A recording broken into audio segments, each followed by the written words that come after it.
Hello, and welcome back to Perseverance Part 1. On the last episode, we ended off not only gaining a dog, but seeing what happened to Jane. Jane, who removed what I believe to be a tracker from somewhere inside her body. We never got to see where. But then waking up at the hospital. Besides that, we don't really know what else is going on, so we may as well continue as is. I was able to lead the dog all the way back to the cabin. I pulled my phone out and called for reinforcements. I knew how to patch up small scratches, but this guy needed someone more skilled than me.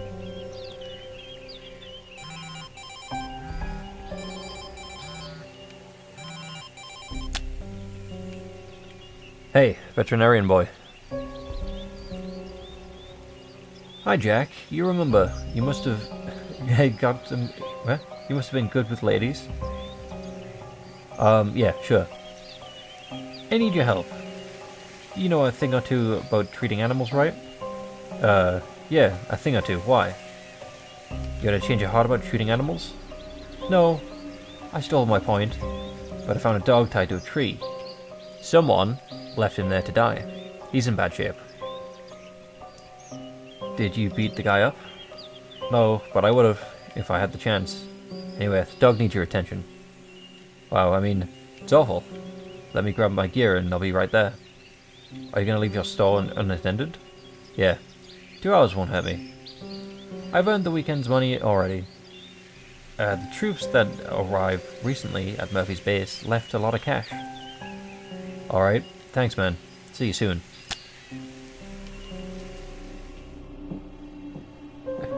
Gotta keep Bob alive if this does end up being like a horror survival thing. Bob's a true friend, I think. Gotta keep Bob alive. Bob came earlier than I expected. My guess was he had been speeding all the way. Hey Jack, where's the patient? You don't waste time, do you? Over there. It took some convincing to get the dog to walk through the door, but in the end, a prospect of a warm place and to rest won him over. Bob approached the animal slowly. He clicked his tongue to get the dog's attention. Then he extended his hand so the dog could smell it. Unlike me, he seemed to know exactly what to do. Bob reached down to remove the collar. I wondered if he was able to keep his hands intact. Oh, sorry. I wondered if he would be able to keep his hands intact. I think he would. Fortunately, he was. Not only that, he also managed to clean the wound, even though the dog clearly wasn't happy about it. The dog began growling and leaning away, but the fearless man grabbed him firmly. The dog calmed down. Although I wouldn't openly admit it, I was impressed. I would have never guessed that a simple guy from a small gas station knew how much about handling animals. To be honest, I used to look down on him. Unexpected. I thought you two were like best friends. I didn't know why exactly he had abandoned his studies. He seemed amazingly skilled. I doubted it was because of poor marks. Alright. I did as much as I could. This isn't actually that bad. His neck is swollen and there is some bleeding. But the cut wasn't deep. And he's a tough little fellow. But remember, in the end, I'm not a specialist. You should take him to a professional. Yeah, I know. It's just that there's no vet around here, and driving this fellow back home with a wound that would have been pretty bad on him, with that wound, sorry. That's why I called you. Yeah, he doesn't seem to be open to trips with strangers yet. I also brought you some dog food. Don't give him too much at once. If he doesn't eat it for a few days, he might not digest it properly. Or if he didn't eat yeah. Anyway. What will you do with him? I don't know yet. When I found him, I just had to help him. I didn't have much time to think about what I'd do with him later. I don't feel like giving him away to a shelter, but maybe you could take him? He seems to trust you. I would love to have a dog, but you know fully well that I can't, Jack. Don't tempt me.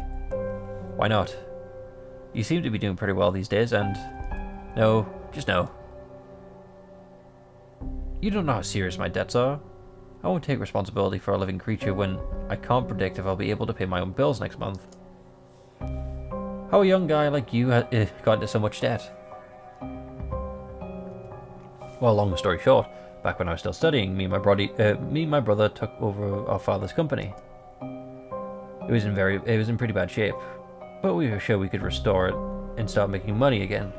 I even dropped out of college to have enough time to make it work. It didn't work out. The amount of work overwhelmed us both, and we didn't want to give up.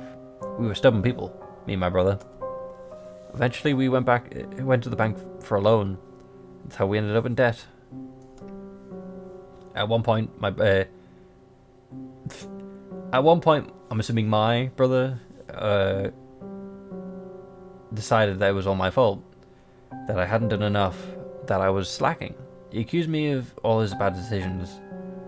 I snapped and left. I've taken his gun with me. A few months later, I ended up here. Sounds tough. Yeah, I doubt there's anything worse than losing your close one support. Sometimes it's better to leave than manage it with a tough person. But hey, it's all water under the bridge. Unless my brother comes after me to collect his gun. Ha ha ha. I didn't know you own a gun. Well, I need to look after my business. You never know. Fair enough, fair enough. So what do you intend to do with the dog? Actually, I was talking to Hope about adopting a dog yesterday, right before we started arguing. You seem to argue with your family a lot recently. I can sense your anger, Jack. Oh, really? What is it?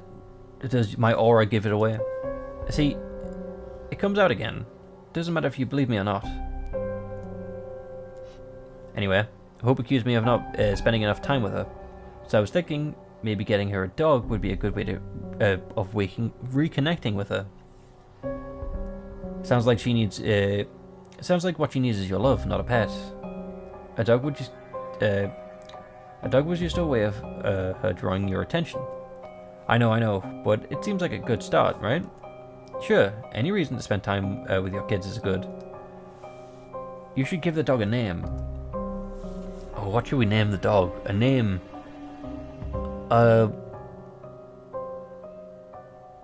Coming up with one was always tricky. It always is, naming something. It would have taken me weeks if I was really to think about it, think it through. I decided to go with just what came to my mind. I looked at the dog. He tilted his head. The first idea was pretty simple. Odin, the Norse god of war, victory and hunting. It was a good, strong name. I approve. Norse mythology. Big fan. The second name that came to me was Xander. As a boy, I really hated learning history, and yet I always liked listening about Alexander the Great. Fair enough. So it's all war-related. It seemed more thrilling than the rest of the subjects. I wouldn't mind naming the dog after him. The last idea emerged when I thought about Hope. What was her favourite movie called again? Dragon something? And where's the dragon? There must be a brave knight to defend it. To defeat it, sorry. Defending the dragon. This guy here, he was big enough to be called knight. An honourable knight. I don't know much about Alexander the Great, but I know if he collected territory. Or the wise god of war, Odin. I guess I'm biased, personally, so I'm gonna go with Odin. I should save, shouldn't I? But I should always save, even though I know what I'm going with. Last idea. God damn it. Roll back. Cool. And then we save. Doesn't like to let us save with the choices, but still, Odin. I'll name him Odin. It fits him well. By the way, Jack, there's one more thing I need to tell you. Don't tell me you and Nada have an affair. I would have to shoot you right here. Please don't. I still got my debts to pay off. Why is it then? There was this chick at the station asking for Hal. She said she knew you. Oh yeah, no. I mean, She's just a chick I met and wanted to help. She seemed out of place. At first I thought she was some kind of junkie. She gave me this really weird feeling. She was shivering too. Anyway, I'll take her to the station. She's not my problem anymore. But that's not all. Another woman arrived last evening asking after that chick. There was something about her I couldn't quite put my finger on. And boy, was she a stunner. You should have just seen her. She was like a doe. What was I saying? The other woman. Oh, yeah. She asked about the military base. I thought she might be a spook or something. A spook? You've been watching too much action flicks, Chief. I'm telling you, man. Something's going down. So many new soldiers arrived yesterday. Now this woman. There was also this guy with a briefcase this morning, and he... Hold up, Bob. You're getting carried away. It's another weekend in town. Only with some outsiders traveling through. Yeah, you're probably right. I better head back. Got a business to run. See you later, Chief. Thank you for your help, Bob. When Bob left, I approached Odin. I decided to try Bob's trick and see if I can get a similar result. I clicked my tongue and extended my hand. At first, the dog just snipped my palm, reluctant to do anything more. But after a brief moment of hesitation, he licked my fingers. I took that as a good sign. It was a start.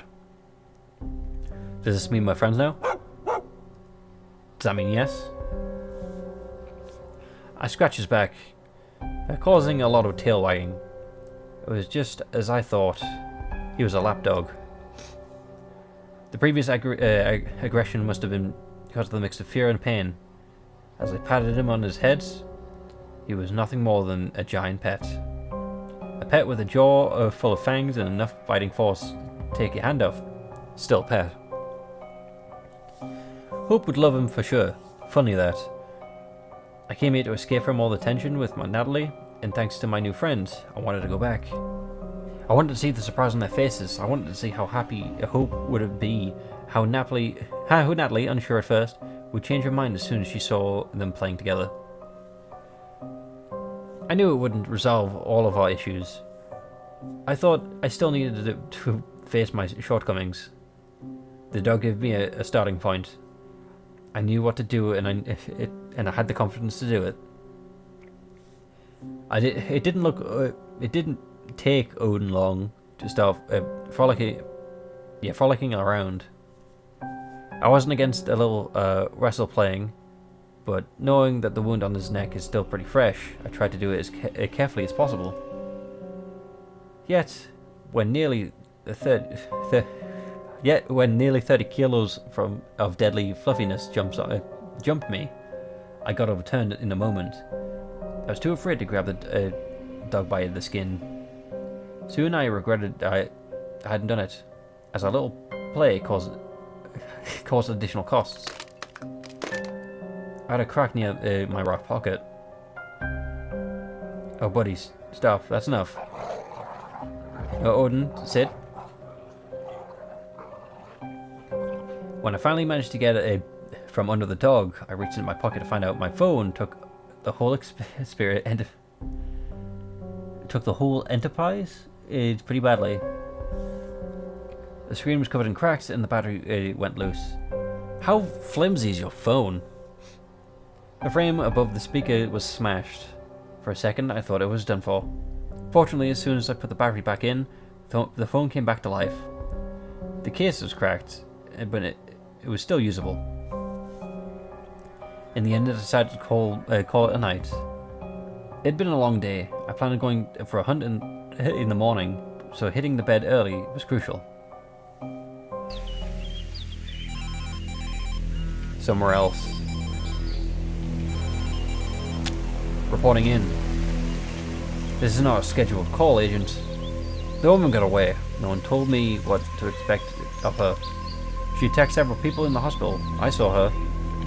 Calm down, Agent. This wasn't in the briefing. The girl basically bit her way out of the hospital and jumped off a 30-story window. So, okay, so she is starting to bite people. She was like mad. I've never seen anything like that, and others. The locals are shocked. Sheriff wants to organize a manhunt. I've already seen soldiers from the military base moving around the town. The town will undergo quarantine in a matter of 2 hours. This should make your second task easier. Your briefing. Listen to me. If what she is carrying is infectious, your quarantine won't be able to contain it. People will die. I need to find her. Calm down, Agent. Focus on your second target and let us do our part. What about my extraction? You'll figure something out. The task is to secure the scientist and get him out alive. And the second asset? He's none of your concern. Find the scientist, get him out alive, bring him to us. Don't fail this time. We would be very sorry to see you go.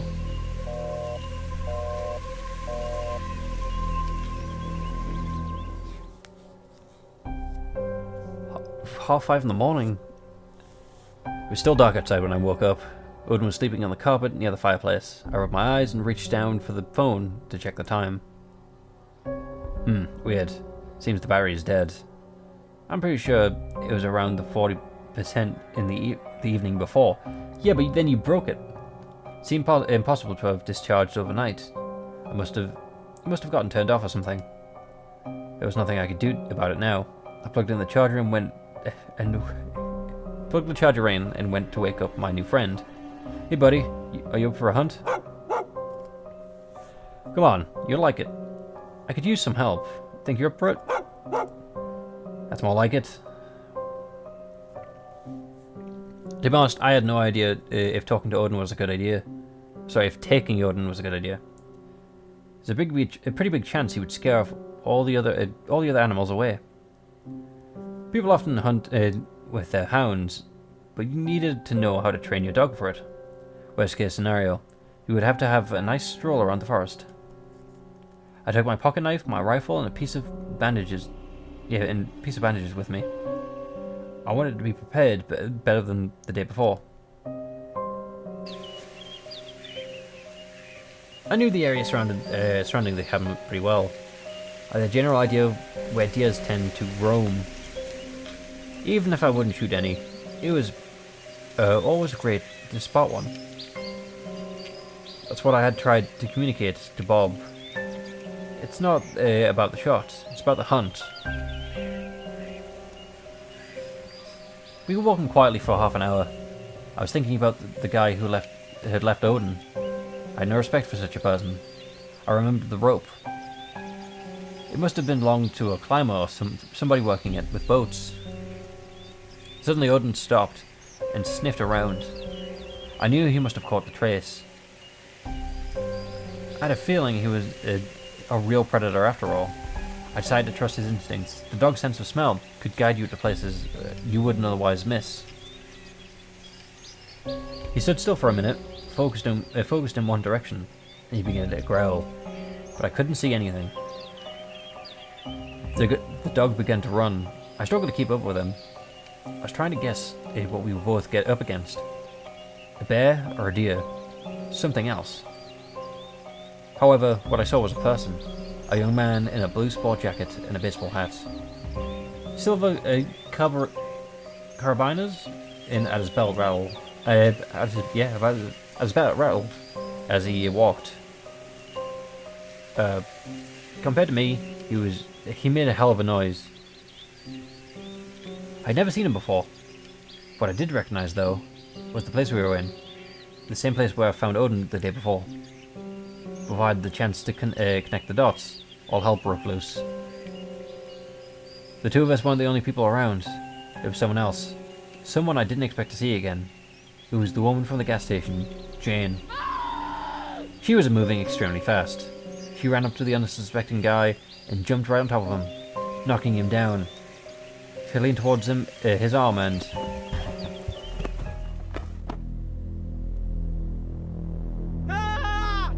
That's when the screaming started.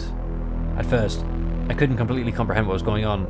My mind it tried to come up with some kind of explanation. Maybe they were just fooling around. Maybe it was some stupid charade. Maybe I was daydreaming. It took some time before the reality of what was happening fully hit me. Or it hit me fully. I would never forget the sights. Oh, that's actually got bone. Jane bit a part of the guy's arm out and swallowed it. I saw her face. She was covered in blood. She bent down again to sink her teeth in the guy's throat. It was no longer a human face. She was devouring a living person. Can you imagine it? The guy was screaming in pain. He was trying to push her off, but didn't have enough strength. When she reached for his neck, it was already too late for him. I don't like how this is switching around. Soon the screaming was replaced with gargling and gnawing. I couldn't move. I was paralyzed with fear. Odin reacted first. He lunged at Jane, plunging his jaws out of her hand. Whoa, Odin, no! Wasn't very wise for the god of war. I don't know where her strength came from, but she tore the dog's jaw open and threw him away, like a paper doll. That's when she noticed me. Even though there was more than 20 meters between us, I could see her eyes. They weren't human anymore. She wasn't human. She was something else. There was nothing in her face besides a primal rage. It was an ancient fury of a wild beast in its most basic form. She lunged right at me. Her moves were quick and determined. She caught up with me before I had any time to think. Moments like this is when you have to act on your instincts. Yeah, shoot her. Yeah, I'm not even gonna save. I'm gonna save after it. There we go. I'm gonna make my save here. I gave in to the conscious thoughts. I raised my rifle, and my body acted on its own. I recognized the familiar motion. To be fair, self-defense. We were arguing self-defense. She attacked the guy in front of us and lunged at us. I aimed and took a shot. For a split second, my mind became crystal clear. I wasn't sure if it made any difference. I breathed out and awaited for this sentence.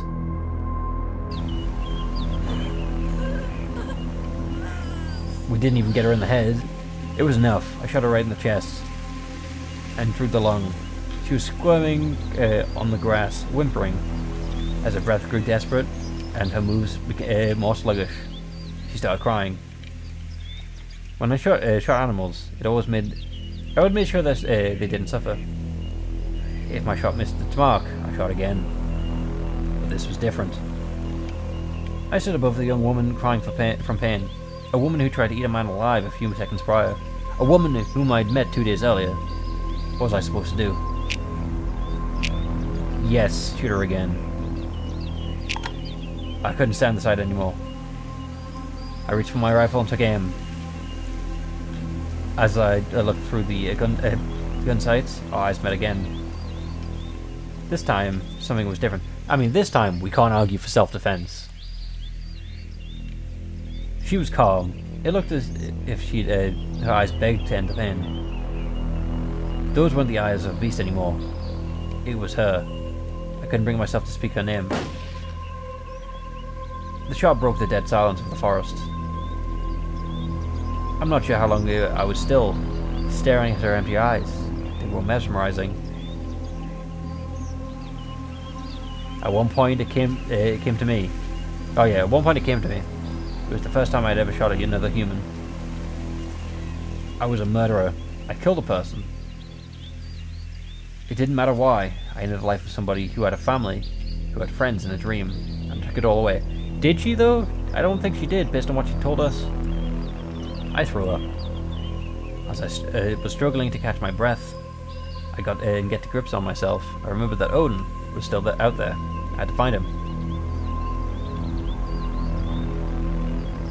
Luckily, we grabbed the bandages. The first thought that came to after was Natalie. I touched my pocket, feeling for my cell phone, which we left at home. Need to get back to the cabin. As I decided to head straight back to the cabin, I heard a quiet whimpering. I looked around frantically, searching for Odin. He was nearby, whimpering softly and licking the face of the dead man. I wondered if it was his former owner. If so, what was he doing out here? Had he come to end his unfinished business? Too afraid that someone would find out? Or maybe he had a change of heart, came to get his dog back. Guess we'll never know. I called out to Odin and started running back. He followed me, limping. After getting hit like that, it was no wonder.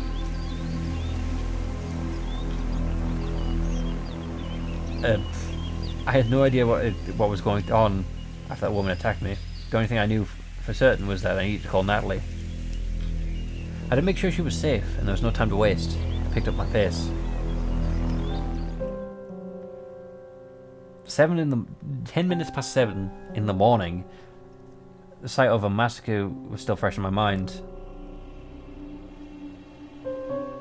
With all my might, I tried not to think about something else, but the memory of blood and torn out fragments of flesh was haunting me relentless. It was like a horror movie playing over and over, right in front of my eyes. My stomach turned upside down whenever I thought about what had happened. I could picture Jane's eyes staring back at me when I'd taken the shot. I knew it was the right thing to do. It had to be. I had shot a young woman point blank in the head. There was nothing I could have done for her at that point. She was dangerous. I saw what she did to another guy. She came after me like an animal. It was either me or her. I was the one with the rifle. In my mind, I thanked God. I was grateful that she wasn't as young as she wanted to appear. I wouldn't bring myself to shoot a child. I couldn't stop my hands from shaking. I clenched my teeth and tried to focus. I thought about having myself some whiskey, but I wasn't sure if it would make any difference. I needed to talk to somebody. I needed to talk to Natalie. God, I missed her. My hand shook when I reached my phone. I unplugged it from the charger and pushed the power button. I wanted to make a call immediately, but as soon as my phone came back to life, I got flooded with messages. Missed call, missed call, missed call, voice message, missed call, missed call. There was at least a dozen unread messages. They were all from yesterday. How is it possible? That explains why I went dead. How's it possible that to miss so many calls? When I looked back at my phone, I realized how. Back when I was playing with Odin, the screen wasn't the only thing that got smashed. I must have somehow damaged the speaker. The phone must have been constantly ringing and I didn't hear it. It would also explain why it discharged in the morning. But who was calling me so many times and why? I need to hear the voicemail, but the speaker wasn't working. I did the silliest thing that came to mind. I punched the goddamn thing. You know what? It worked. I quickly connected to my voicemail. You have 4 new messages. First message, recorded on Saturday. Almost 11. Jack, please pick up the phone. The junkie they brought in yesterday. She snapped. God. She attacked some of the staff. There were only 3 of us. Another nurse and Dr. Jacobs got bitten and scratched. I've never seen anything like it. I'm okay, but she jumped out the window and vanished. I'm worried about Hope. I'll be heading back. Call me back soon. Second message calling. So, Sunday. Just pick up the phone. You need to get back here, Jack. This isn't time for your silent treatment. Besides, this is a woman's domain. The people I've told you about are getting worse. Some of them are getting terrible fever. One got really aggressive and needed to sedate him. Something's not right. Please call me back as soon as you get this. I'm scared. An hour and a half later, Jack, I can hear gunshots. Here in the hospital. I told you already went back to Hope. I need to get back here right now. What the hell's going on? Oh no. Fourth message. I'm coming for you, Jack. I've left Hope with. She's staying where you... The signal. Then it hit. That's 3 hours ago. All this has already happened, and Natalie is nowhere near home.